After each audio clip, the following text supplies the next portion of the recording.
رسول اللہ صلی اللہ تعالیٰ علیہ وسلم نے ارشاد فرمایا کہ قبروں پر ایک فرشتہ متعین ہے۔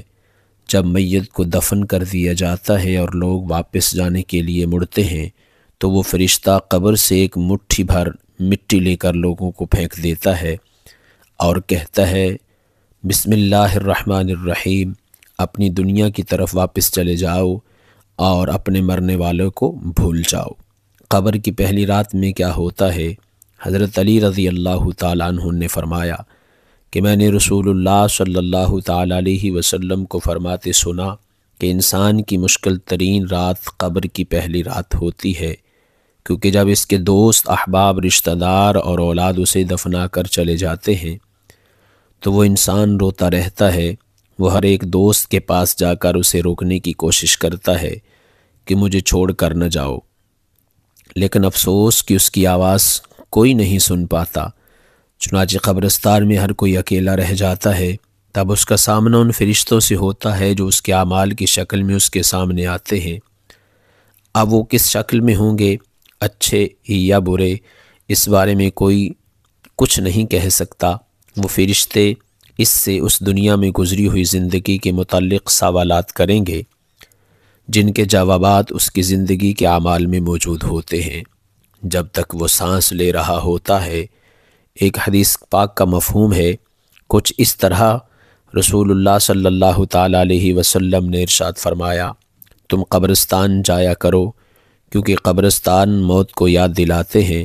آپ علیہ الصلاۃ والسلام نے فرمایا کہ میں اپنے رب سے اپنی والدہ کی قبر پر جانے کی اجازت مانگی تھی، مجھے اس کی اجازت مل گئی، لہٰذا تم بھی قبرستان جایا کرو۔ اس سے دنیا سے بے رغبتی پیدا ہوتی ہے اور آخرت کی یاد آتی ہے۔ حضرت سیدنا سعید بن مسیب رضی اللہ تعالیٰ عنہ فرماتے ہیں کہ ایک مرتبہ ہم حضرت علی المرتضیٰ کرم اللہ وجہہ الکریم کے ہمراہ مدینہ منورہ کے قبرستان گئے۔ حضرت علی رضی اللہ تعالیٰ عنہ نے قبر والوں کو سلام کیا اور فرمایا اے قبر والو، تم اپنا حال بتاؤ گے یا ہم تمہیں بتائیں؟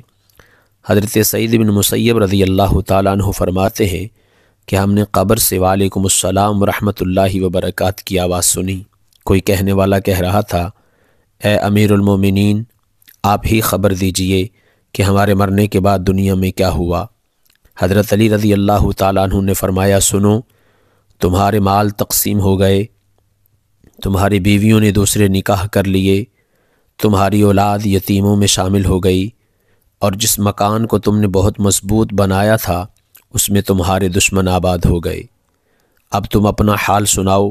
یہ سن کر ایک قبر سے ندا آئی اے امیر المومنین، ہمارے کفن پھٹ کر تار تار ہو گئے، ہمارے بال جھڑ کر منتشر ہو گئے، ہماری کھالیں ٹکڑے ٹکڑے ہو گئیں، ہماری آنکھیں بہہ کر رخساروں پر آ گئیں، ہم نے جو نیک اعمال کیے تھے ان کو پایا اور جو کچھ پیچھے چھوڑا اس میں ہمارا نقصان ہوا۔ قبر میں اعمال کا استقبال، جب مردے کو قبر میں رکھا جاتا ہے تو اس کی نماز اس کے دائیں جانب آ کر کھڑی ہو جاتی ہے، روضہ بائیں طرف کھڑا ہو جاتا ہے، قرآن مجید کی تلاوت اور اللہ کا ذکر سر کی طرف آ کر کھڑے ہو جاتے ہیں، اور جماعت کے ساتھ نماز پڑھنے کے لیے جو قدم چلے ہیں وہ پاؤں کی طرف کھڑے ہو جاتے ہیں۔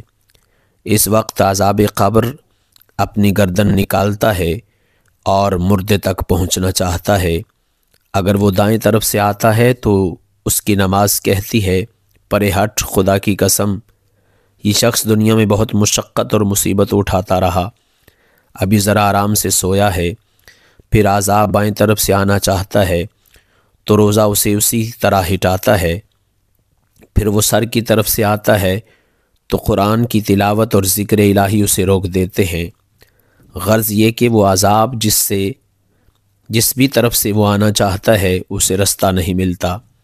یہ اس وجہ سے ہے کہ اللہ تعالیٰ کے اس بندے نے اپنی زندگی میں دنیا کے اندر رہ کر یہ عبادتیں کی تھیں، لہٰذا وہ عذاب عاجز اور کمزور ہو کر واپس چلا جاتا ہے۔ اس کے بعد صبر جو ایک کونے میں کھڑا ہوتا ہے عبادتوں سے کہتا ہے میں تو اس انتظار میں تھا کہ اگر کسی طرف کی عبادت میں کچھ کمزوری ہو تو میں اس کی طرف ہمدردی کروں گا، مگر الحمدللہ تم نے مل کر اسے دفع کر دیا، لہٰذا اب میں اعمال کے ترازو میں اس کے کام آؤں گا۔ منکر و نکیر کا آنا، قبر میں دو فرشتے جن کو منکر و نکیر کہا جاتا ہے آتے ہیں۔ ان کی آنکھیں بجلی کی طرح چمکتی ہیں اور آواز بادل کی طرح گرجتی ہوتی ہے۔ ان کے دانت گائے کے سینگوں کی طرح باہر کو نکلے ہوتے ہیں۔ ان کے منہ سے آگ کی لپیٹیں نکل رہی ہوتی ہیں۔ بال اتنے لمبے ہوتے ہیں کہ پاؤں تک لٹکتے ہیں، اور ان کے ایک کندھے سے دوسرے کندھے کا فاصلہ اتنا ہوتا ہے کہ کئی دن چل کر بھی ختم نہیں ہوتا۔ مہربانی اور نرمی ان کے پاس سے بھی نہیں گزرتی، لیکن سختی کا معاملہ وہ مومنوں کے ساتھ نہیں کرتے۔ بہرحال ان کی ایسی ڈراؤنی شکل و صورت کی ہیبت ہی کیا کم ہے۔ ان دونوں کے ہاتھ میں ایک بہت بڑا لوہے کا ہتھوڑا ہوتا ہے، جسے اگر تمام دنیا کے جن اور انسان مل کر اٹھانا چاہیں تو اٹھانا تو درکنار اسے ہلا بھی نہیں سکتے۔ وہ آ کر مردے سے کہتے ہیں بیٹھ جا۔ مردہ ایک دم اٹھ کر بیٹھ جاتا ہے اور اس کا کفن اس کے سر سے نیچے سرک جاتا ہے۔ وہ سوال کرتے ہیں تیرا رب کون؟ تیرا دین کیا ہے؟ تیرے نبی کون ہیں؟ نیک بندے کا جواب، اگر مردہ نیک ہوتا ہے تو وہ کہتا ہے میرا رب اللہ ہے جو وحدہ لا شریک ہے، میرا دین اسلام ہے اور میرے نبی حضرت محمد صلی اللہ تعالی علیہ وسلم ہے۔ یہ سن کر وہ دونوں کہتے ہیں تو نے سچ کہا۔ پھر اس کی قبر کی دیواریں سب طرف سے ہٹا دی جاتی ہیں، جس سے بہت وسیع ہو جاتی ہے۔ اس کے بعد فرشتے کہتے ہیں سر اٹھاؤ۔ جب مردہ سر اٹھاتا ہے تو اسے ایک دروازہ نظر آتا ہے جس میں جنت نظر آتی ہے۔ فرشتے کہتے ہیں اے اللہ کے دوست، وہ جگہ تیری رہنے کی ہے، اس وجہ سے کہ تم نے اللہ تعالیٰ کی اطاعت اور فرما برداری کی ہے۔ حدیث پاک میں آتا ہے کہ جس کا مفہوم کچھ اس طرح سے ہے، رسول اللہ صلی اللہ تعالیٰ علیہ وسلم نے ارشاد فرمایا قسم ہے اس ذات پاک کی جس کے قبضے میں میری جان ہے کہ مردے کو اس وقت تک ایسی خوشی ہوتی ہے جو کبھی ختم نہیں ہوگی۔ اس کے بعد فرشتے کہتے ہیں اپنے پاؤں کی طرف دیکھ۔ جب وہ دیکھتا ہے تو اسے دوزخ کا دروازہ نظر آتا ہے جس سے دوزخ کا حال نظر آتا ہے۔ فرشتے کہتے ہیں اے ولی اللہ، تو نے اس دروازے سے نجات پا لی۔ اس وقت بھی بندے کو اس قدر خوشی ہوتی ہے جو کبھی ختم نہیں ہوگی۔ اس کے بعد اس کی قبر میں 70 دروازے جنت کے کھل جاتے ہیں جن سے وہاں کی ٹھنڈی ہوا اور خوشبوئیں آتی رہتی ہیں، اور وہ قیامت تک ان بہاروں میں رہتا ہے۔ کیسی خوش نصیبی ہوگی اس روح کی جس کے ساتھ اللہ تعالیٰ اپنی مہربانی اور رحم و کرم کا سلوک فرمائے گا۔ نافرمان بندے کا انجام، جب نافرمانی کرنے والا قبر میں رکھا جاتا ہے تو قبر اس کے لیے اتنی تنگ ہو جاتی ہے کہ اس کی پسلیاں دوسری طرف کی پسلیوں میں پیوست ہو جاتی ہیں۔ اس پر کالے سانپ مسلط کر دیے جاتے ہیں جو اس کی ناک اور پاؤں سے کاٹنا شروع کرتے ہیں، یہاں تک کہ دونوں طرف کے سانپ درمیان میں آ کر مل جاتے ہیں۔ اللہ اکبر۔ پھر اس کے پاس 2 فرشتے جن کا نام منکر و نکیر ہے قبر میں آتے ہیں۔ وہ پوچھتے ہیں تیرا رب کون ہے؟ تیرا دین کیا ہے؟ تیرا نبی کون ہے؟ وہ ہر سوال کے جواب میں کہتا ہے میں کچھ نہیں جانتا۔ اس پر وہ گرز اس قدر زور سے مارتے ہیں کہ اس کے گرد چنگاریاں قبر میں پھیل جاتی ہیں۔ اس کے بعد اس سے کہتے ہیں اوپر دیکھ۔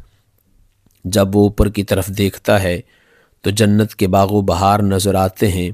فرشتے اس نافرمان سے کہتے ہیں اے اللہ کے دشمن اور نافرمان، اگر دنیا میں تو اللہ کی اطاعت اور فرما برداری کرتا تو یہ تیرا ٹھکانہ ہوتا۔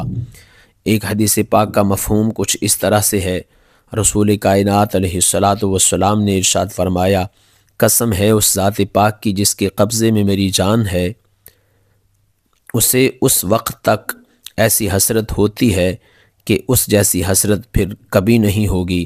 پھر اس کے لیے دوزخ کا دروازہ کھولا جاتا ہے اور فرشتے کہتے ہیں اے اللہ کے دشمن، یہ تیرا ٹھکانہ ہے، اس لیے کہ تو نے اللہ تعالیٰ کی نافرمانی کی۔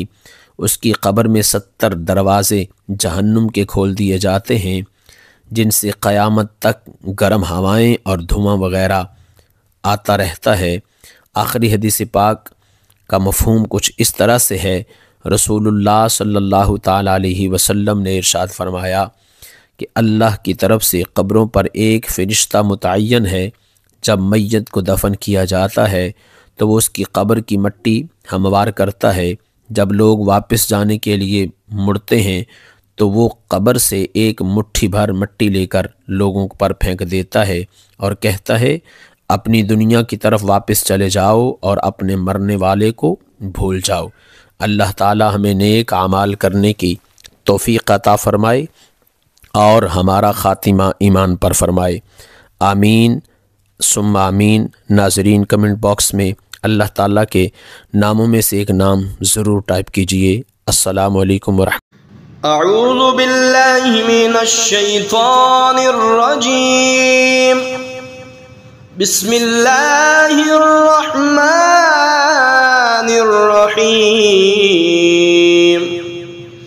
والفجر وليال عشر والشفع والوتر والليل إذا يسر هل في ذلك قسم لذي حجر ألم تر كيف فعل ربك بعاد إرم ذات العماد التي لم يخلق مثلها في البلاد وثمود الذين جابوا الصخر بالواد وفرعون ذي الأوتاد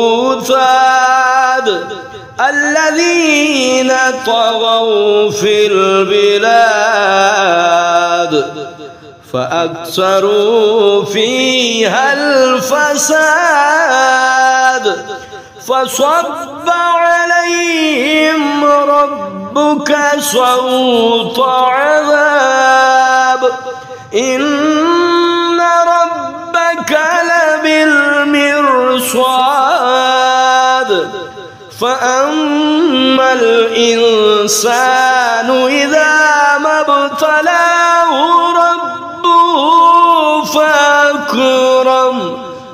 ربه فأكرمه ونعمه فيقول ربي أكرمن وبئس المصير وإذ يرفع إبراهيم القواعد من البيت وإسماعيل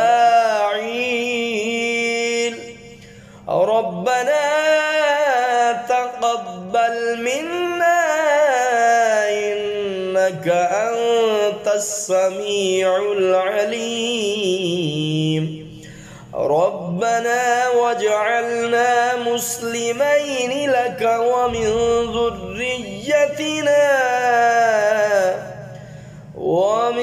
ذريتنا أمة مسلمة لك وأرنا مناسكنا وتب علينا إنك أنت التواب الرحيم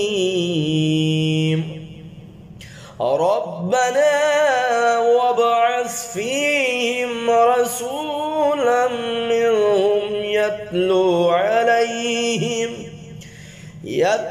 عليهم آياتك ويعلمهم الكتاب والحكمة ويزكيهم